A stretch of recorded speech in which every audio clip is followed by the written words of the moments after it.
کاف پیش کو، تا پیش تو، کتو، با دو پیش بن، کتبن۔ جیسا میں نے بتایا تھا کہ پیش والے لفظ کی سطح درمیان میں ہوتی ہے اور ہونٹوں کو گول کر کے ہوتی ہے، تو اسی طرح تینوں حروف کے اوپر پیش والی حرکتیں ہیں، تو یعنی کہ تمام حروف کی جو آواز کی لیول ہے وہ درمیان میں ہوگا، اوپر نہیں ہوگا، اوپر زبر کا ہوتا ہے، نیچے زیر کا ہوتا ہے، درمیان میں پیش۔ تو پیش پڑھتے وقت تمام تینوں حروف کو ہونٹوں کو گول کر کے پڑھیں گے، تو پیش والا حرف آسانی سے ادا کیا جائے گا۔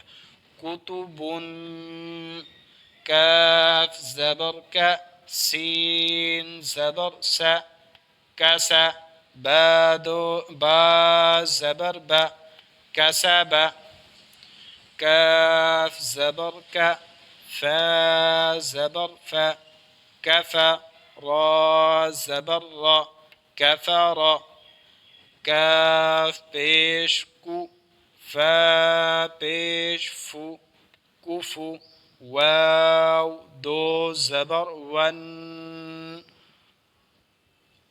کیا لفظ بن گیا؟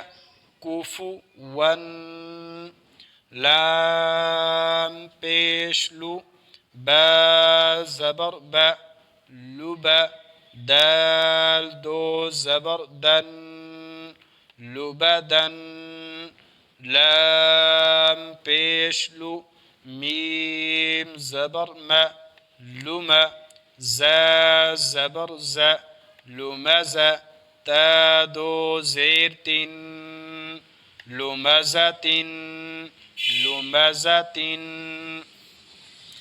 تو میں نے حروف مرکبات میں ایک بات بتائی تھی کہ لام جب کسی لفظ کے ساتھ ملا ہوا آتا ہے، شروع میں آتا ہے ملا ہوا تو وہ لام ہوتا ہے، الف نہیں ہوتا۔ تو جب الف لفظ کے ساتھ شروع میں آتا ہے تو وہ اسی طرح اکیلا آتا ہے، ٹھیک ہے جی۔ تو یہاں پر شروع میں آیا ہوا ہے، یہاں اس کو ہم الف ساتھ نہیں پڑھیں گے، حمزہ نہیں بنائیں گے، کیونکہ یہ لفظ کے ساتھ سرے کے ساتھ ملا ہوا ہے، تو سرے کے ساتھ ملا ہوا لام ہوتا ہے، الف ملا ہوا نہیں ہوتا۔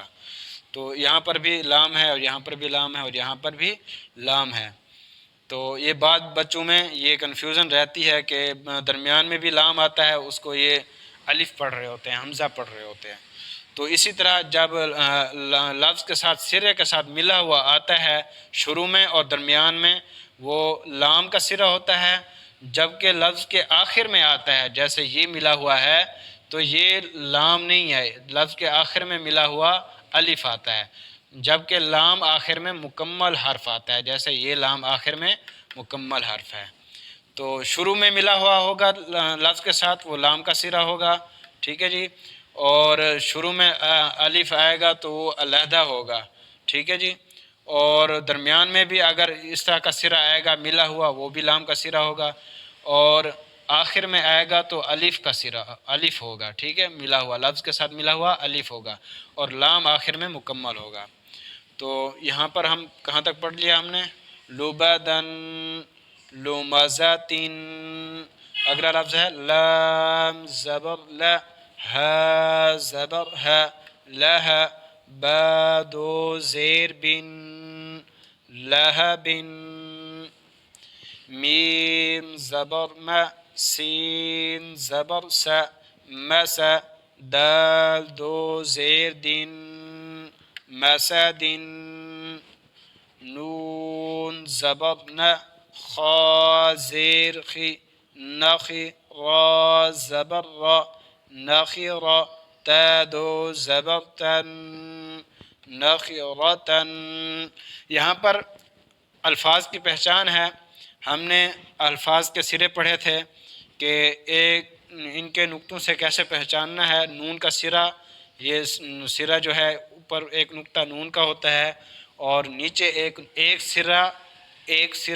سرے کے اوپر ایک نقطہ نون کا ہوتا ہے اور اس ایک سرے کے نیچے ایک نقطہ با کا ہوتا ہے، ٹھیک ہے جی۔ اب یہ ایک سرہ ہے، اس کے اوپر ایک نقطہ ہے تو نون کا ایک سرہ ہے، اگر نیچے ہوتا تو وہ با کا سرہ ہوتا ہے۔ اسی طرح جب اوپر دو نقطے ہوں تو ایک سرے کے اوپر دو نقطے ہوں تو تا کا سرہ ہوتا ہے، اگر نیچے دو نقطے ہوں تو یا کا سرا ہوتا ہے۔ اب یہاں پر کون سا لفظ ہے؟ نون، نون زبر ن، خا زیر خی، نخی، را زبر را، نخیرا، تا دو زبر تن، نخیرتن، واو زبر و، جین زبر ج، وج، دال زبر د، وجد۔